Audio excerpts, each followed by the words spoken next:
Voltamos e vamos voltar com o nosso remédio constitucional que cura a tua liberdade. É o nosso mais lindo e poderoso habeas corpus. O que é o habeas corpus? A gente já falou ali na introdução inicial que o habeas corpus vem curar o teu direito de liberdade de ir, vir e ficar. Ir, vir e permanecer, tá? O habeas corpus do texto constitucional fala pra gente o seguinte texto, tá? Traz pra gente a seguinte definição.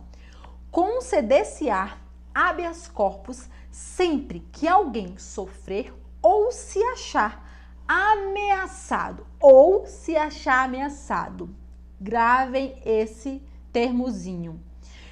De sofrer violência ou coação em sua liberdade de locomoção por ilegalidade ou abuso de poder, tá? Então, para eu poder impetrar um habeas corpus, primeiro eu tenho que ter ilegalidade e abuso de poder. Segundo, quando eu estiver sofrendo ou achar que vou sofrer essa ilegalidade, essa restrição do meu direito de ir, vir e permanecer. Aqui a gente tem a ideia do habeas corpus preventivo. O meu direito ainda não foi ferido, ainda não foi restringido, mas eu tô vendo que poderá ser, e por este motivo eu posso impetrar um habeas corpus preventivo. Ok, já falamos que o habeas corpus, ele é um remédio constitucional que tutela a nossa liberdade de locomoção nos casos em que alguém sofrer e achar que vai sofrer ameaça ou coação nessa sua liberdade, tá? Então a gente tem três ideias aqui, que seria o impetrante, o impetrado e o paciente do remédio. Quem seria o impetrante do remédio? Quem é o impetrante? É quem pede. Impetrante é quem faz, quem usa o remédio. Então, o impetrante é o que faz o habeas corpus. No caso do habeas corpus, o impetrante, ele pode ser qualquer pessoa, ele pode ser uma criança, ele pode ser uma pessoa com insanidade mental, pode ser um idoso, pode ser o estrangeiro, pode ser qualquer pessoa. Então, aqui no habeas corpus, qualquer pessoa pode impetrar o habeas corpus. Não precisa de advogado. O habeas corpus, ele pode ser feito em qualquer papel. Pode ser feito em papel higiênico, pode ser feito em papel de pão. Papel higiênico, papel de pão, Franciele. Sim, na cadeia, às vezes, em alguns presídios, os presos, eles não têm acesso a papel e a caneta, ou só a caneta não tem acesso ao papel. E já teve juiz, né, nas aulas da vida que eu já assisti aí me preparando para concurso, professores falando que já pegou casos de habeas corpus vindo num pedaço de papel higiênico ou num pedaço de papel de pão. A única coisa que o habeas corpus exige, que ele não abre mão, senão ele perde a validade, é que ele seja em língua brasileira. Então, o estrangeiro pode impetrar um habeas corpus, mas desde que seja em língua brasileira, e não pode ser apócrifo. O que é apócrifo? Não pode ser anônimo, você tem que assinar.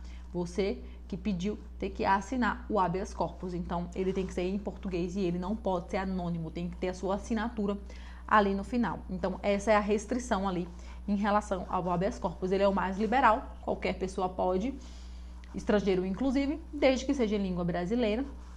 E tem que ter sua assinatura, não pode ser apócrifo. Pode ser em qualquer forma, um pedaço de pão, um pedaço de camiseta. O ideal é que seja, né, um papel bonitinho lá, para quando chegar na mão do juiz ele analisar, mas não tem formalidade, ele é mais liberal, tá? Qualquer pessoa, então, pode impetrar o habeas corpus. Então, esses são os pontos importantes em relação ao impetrante. Agora a gente vai entrar em relação ao impetrado. Quem é o impetrado do habeas corpus? O impetrado é a pessoa que está cometendo a irregularidade, que está cometendo a ilegalidade. Aqui no caso, seria o órgão público, né, que está praticando o ato ilegal. Ou um particular também que cometa o crime. Por exemplo, o cárcere privado está privando alguém de ir, vir e permanecer. Então, a gente pode utilizar o habeas corpus aqui também, tá? E quem é o paciente? O paciente aqui vai se beneficiar do habeas corpus, porque não necessariamente a pessoa que vai pedir é a pessoa que vai se beneficiar. Por exemplo, a pessoa jurídica, ela pode pedir em favor de alguém, ela pode pedir, mas ela não pode ser o paciente. Você já viu uma pessoa jurídica andando pelo meio da rua? Você já viu, vamos ver aqui uma empresa grande, as Americanas. Já viu as Americanas andando pelo meio da rua? As americanas, ela pode pedir em favor da liberdade de alguém, mas ela não pode ser o paciente do habeas corpus, porque ela não anda, ela não tem como ela ir e vir permanecer. Ela só permanece, no caso, né? Então, o paciente é a pessoa que vai ser beneficiada do remédio. O impetrante, em alguns casos, ele é o mesmo que o paciente. Então, o impetrante, em alguns casos, é a mesma coisa que o paciente, mas não necessariamente o paciente vai ser a mesma pessoa que o impetrante, tá bom? Então, essa diferença de impetrante é quem vai solicitar, é quem vai pedir. Impetrado é a pessoa para quem eu vou reclamar que está sendo, agindo com um ato ilegal ali, tá agindo de uma maneira abusiva. E o paciente é quem vai usar aquele remédio, né? Então, não necessariamente o impetrante será a mesma pessoa que o paciente. Eu espero que isso tenha ficado claro aí na cabecinha de vocês. Se tiver dúvida, pode me mandar que eu esclareço, tá? Habeas corpus, ele tem caráter sumaríssimo, ou seja, o impetrante já deve apresentar junto com a petição inicial todas as provas que julgar conveniente. Então, naquele momento, ele é rápido, ele é de caráter sumaríssimo, a ideia é que seja célere. Então, você já apresenta o habeas corpus com todas as provas que você tiver ali anexadas, tá? Pessoa jurídica não pode ser paciente, já falei pra vocês, pois esse remédio cuida da ilegalidade e a pessoa jurídica não tem liberdade não tem locomoção, na verdade, né? Ela pode ser o impetrante, mas ela não pode ser o paciente. E tem uma observação em vermelho no seu material que é proibida a petição de HC de forma apócrifa, ou seja, anônima. Já falei também, você tem que se identificar. A gente tem aqui agora a distinção de habeas corpus preventivo para habeas corpus repressivo ou liberatório. Eu acho que eu já deixei essa ideia um pouco clara ali no ar, na explicação do que está escrito na Constituição, mas vamos para o seu quadrinho bisurado que está escrito assim. Em casos que houver ameaça à liberdade de locomoção, ameaça, minha liberdade de locomoção ainda não foi restringida, eu ainda posso me locomover, mas eu tô aqui analisando, rapaz, isso aqui vai dar bom não. Tô achando que isso aqui não vai ser legal não, isso aqui vai me prejudicar, isso aqui tá ilegal, tô achando que vai evoluir, você vai lá e impetra um habeas corpus preventivo. Se for um habeas corpus repressivo, a tua liberdade de locomoção ela já foi prejudicada, então você vai usar quando já houve a violação da sua liberdade de locomoção. O habeas corpus ele tem prioridade absoluta de julgamento nos tribunais e juízes singulares. Então, chegou o habeas corpus, ele vai ser julgado ali o mais rápido possível. Ele tem prioridade de julgamento. É admitido liminar em habeas corpus. Essa liminar é resultado da construção jurisprudencial, então não é algo da lei, né? Foi uma construção da jurisprudência, certo? Os militares, gente. Você que está se preparando para o concurso da área militar, da carreira militar.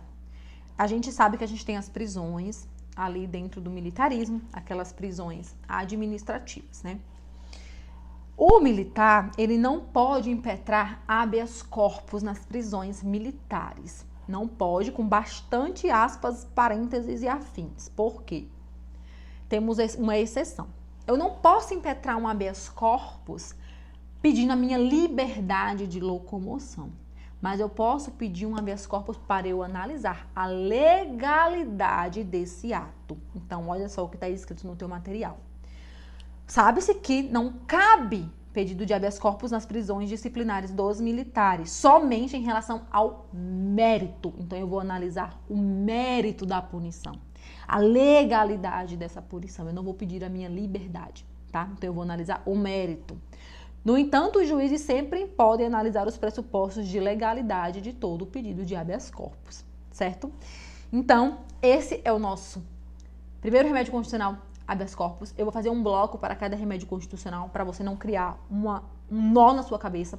Então, pega um papelzinho e separa esse primeiro bloco para habeas corpus. Próximo bloco a gente vai estudar habeas data, e você já faz outro papelzinho com habeas data. Ou você faz um papel só, e divide ele em vários, e você coloca ali os principais pontos. Cria o teu material, cria o teu mapa mental, cria um material de revisão que você vai precisar, isso vai ser muito válido. Volto no próximo bloco com habeas datas, até daqui a pouco.